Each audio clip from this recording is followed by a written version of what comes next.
तो अतीक अहमद समेत 3 दोषियों को उम्र कैद की सजा सुनाई गई है और अपहरण मामले में सजा पर डिप्टी सीएम ब्रजेश पाठक और मंत्री आशीष पटेल ने क्या कुछ कहा है, आइए आपको सुनाते हैं। प्रदेश में एक भी माफिया को बाहर नहीं रह देंगे, उन्हें तत्काल कानून के तहत कड़ी कार्रवाई का सामना करना पड़ेगा और प्रदेश में अपराध का सफाया करना हमारा। न्यायालय के निर्णय पर मैं कोई टिप्पणी नहीं करूंगा, लेकिन मैं इतना जरूर आश्वस्त हूं कि माननीय प्रधानमंत्री श्री नरेंद्र मोदी जी के नेतृत्व वाली भारत सरकार और माननीय मुख्यमंत्री श्री योगी आदित्यनाथ जी के नेतृत्व वाली जो उत्तर प्रदेश सरकार है। चलिए, सुशील वैश्य भी हमारे साथ जुड़ गए, उमेश पाल के वकील हैं आप। सुशील जी, क्या ये कामयाबी है आप लोगों के लिए कि 10 आरोपियों में से 3 को दोषी पाया गया और तीनों को उम्र कैद की सजा सुनाई गई? आप किस तौर पर देखते हैं इस सजा को?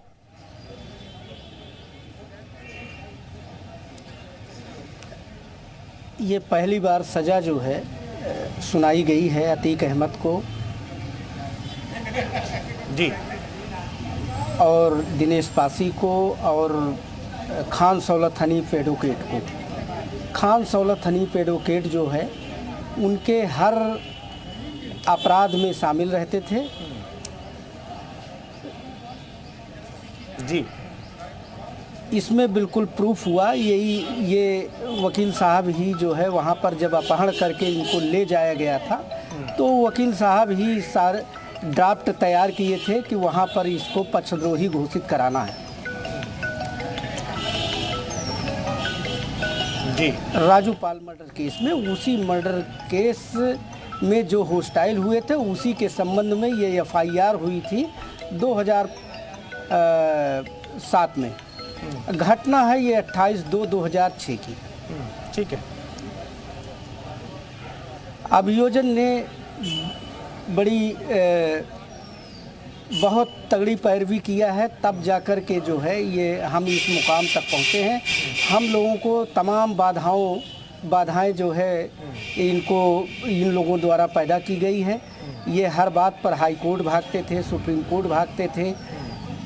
इनका अतीक अहमद का जो एसोसिएट है, ये जो 10 लोग थे इसमें, ये प्रायः जो है कोई न कोई गायब हो जाता था ताकि जो है मुकदमा आगे न बढ़ पावे। और ठीक है, आप हमारे साथ बने रहिए। हमारे साथ ऐसे नसीम साहब हैं, वैश्य साहब बने रहिए। ऐसे नसीम साहब भी अतीक के वकील हैं। नसीम साहब, क्या इस मुकदमे को 17 साल तक खींचने की जो कोर्ट में मुकदमा इतना लंबा खिंचा, ये आप लोगों की प्लानिंग थी? क्योंकि कहा जाता है कि किसी मुकदमे को लंबा खींचना हो तो उसमें वकील तो महारत हासिल होता है वकीलों को।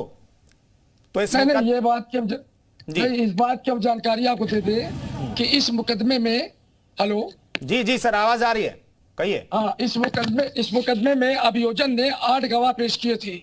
अब तक उन 8 गवाह अभियोजन ने पेश किए थे और डिफेंस के गवाह 54 गवाह पेश हुए थे जो हम लोग तरफ से पेश हुए थे। तो इतने गवाह पेश होना, तो इतनी लंबी प्रक्रिया चली और जो डिफेंस गवाह हुए थे, तो हैरत की बात यह, जो अभी शासकीय अधिवक्ता महोदय बोल रहे थे, तो इस पे पूर्व शासकीय अधिवक्ता महोदय, जिला शासकीय अधिवक्ता महोदय DS लाल ने भी डिफेंस की तरफ से गवाही दी थी, जिसपे उन्होंने कहा था कि उमेश पाल जी मेरे चेंबर में आए थे, जिन्होंने मुझसे बताया कि मैंने कोई घटना नहीं देखी है, मैं घटना पर मौजूद नहीं था, और उसके बाद उनकी गवाही मैंने कराई थी। तो पूर्व जिला शासकीय अधिवक्ता ने भी स्वयं गवाही दी थी। पूजा पाल जी लाइन पर हैं, अगर मैं बात गलत नहीं कह रहा हूं तो इस जो राजू पाल जी के हत्या के मामले में जो उमेश पाल जी को मुख्य गवाह बताया जा रहा है, तो पूजा पाल जी अगर मेरी बात सहमत हो जवाब दे देंगी कि उमेश पाल जी राजू पाल जी के हत्या में मुख्य गवाह थे ही नहीं।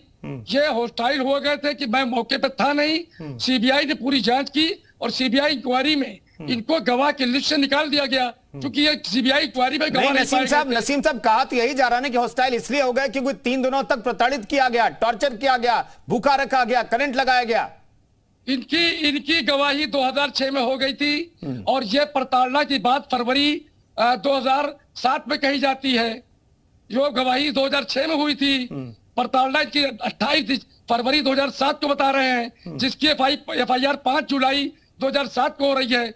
उसकी भी जानकारी हम दे दें कि जब प्रदेश में बहुजन समाज पार्टी की सरकार आई थी तो इन्होंने एक एसएसपी के कार्यालय में एक बॉक्स लगवाया था कि अतीक अहमद से प्रताड़ित लोग इसमें अपनी शिकायत डालें। जो 1 जून 2007 से लेकर 30 जून 2007 तक लगा था, उसमें उमेश पाल जी ने दरखास्त दी थी।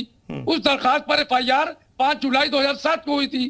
तो गवाही तो ये दे चुके थे, गवाही तो इनकी हो चुकी थी, तो प्रताड़ित कब किए गए? CBI ने इनको पाया कि ये मौके पे थे ही नहीं, CBI ने गवाह की लिस्ट निकाल दिया। और अभी पूजा पाल जी की गवाही पिछले अभी महीने हुई है CBI कोर्ट लखनऊ में।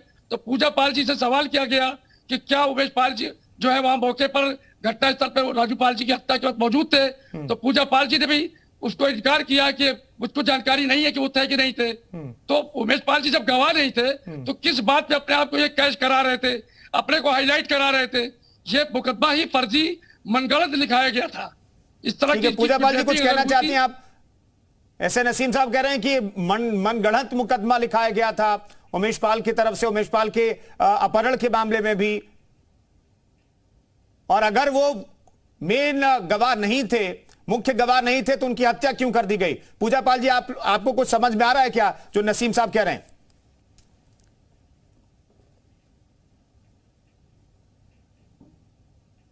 कारी हो पाई थी तो उन्होंने बताया कि ऐसी ऐसी बातें थी। पूजा पाल जी फिर से कहिए, क्या कह रही थी आप? आपकी आवाज नहीं आ पाई थी।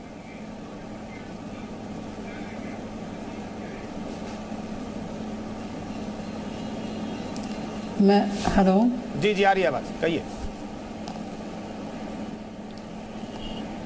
मतलब हम लोग को जो बाद में पता चला तो अपनी बातों को बता रहे थे, हम भी लोग सुने थे जी।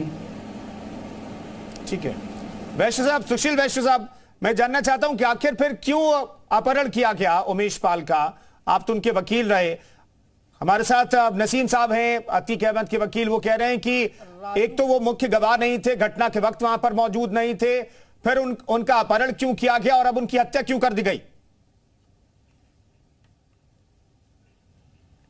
मेरे ब्रदर लायर है सुशील जी। लेकिन सत्य बात यह है कि ये राजू पाल मर्डर केस में जी मेरी आवाज आ रही है? आ रही। राजू पाल मर्डर केस में ये चश्मदीद साक्षी थे। सर्वप्रथम इन्हीं का 161 का बयान पुलिस ने दर्ज किया था। उसके बाद जो है CBCID ने जांच किया था। CBCID के विवेचक ने भी इनको चश्मदीद साक्षी माना था।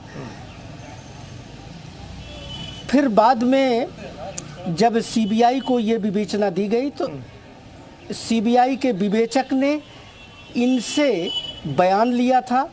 बयान लेने के बाद अपनी केस डायरी में ना तो अंकित किया, ना तो इनको गवाह बनाया।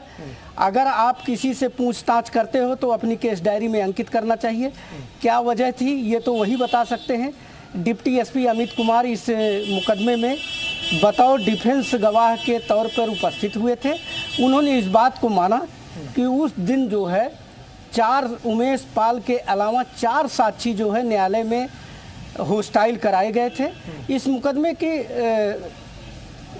अब मैं बैक आता हूं राजू पाल मर्डर केस में। राजू पाल मर्डर केस में 13 साक्षी होस्टाइल कराए गए थे। एक दिन में 4 साक्षी होस्टाइल कराए गए थे। जी कहिए। यहाँ तक कि पोस्टमार्टम के जो गवाह हैं डॉक्टर, जिनको अपनी बात जो है लिखित तौर पे जो पोस्टमार्टम रिपोर्ट बनाते हैं वो भी होस्टाइल हो गए।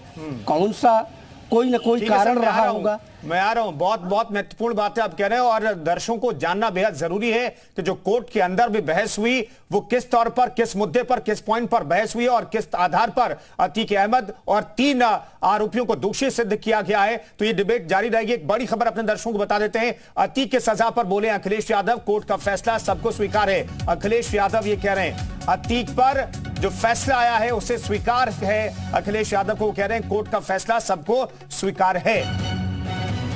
तो इस वक्त की बड़ी खबर कोर्ट का नहीं केवल ये मत कहिए समाजवादी पार्टी जुड़ रहे।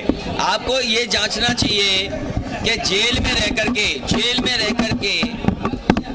में रह करके उनसे पर्चा भरवाने के लिए चुनाव में कौन कौन से अधिकारी, कौन से भारतीय जनता पार्टी के नेता मिले रहे और जो कोर्ट का फैसला है वो सबको स्वीकार होगा।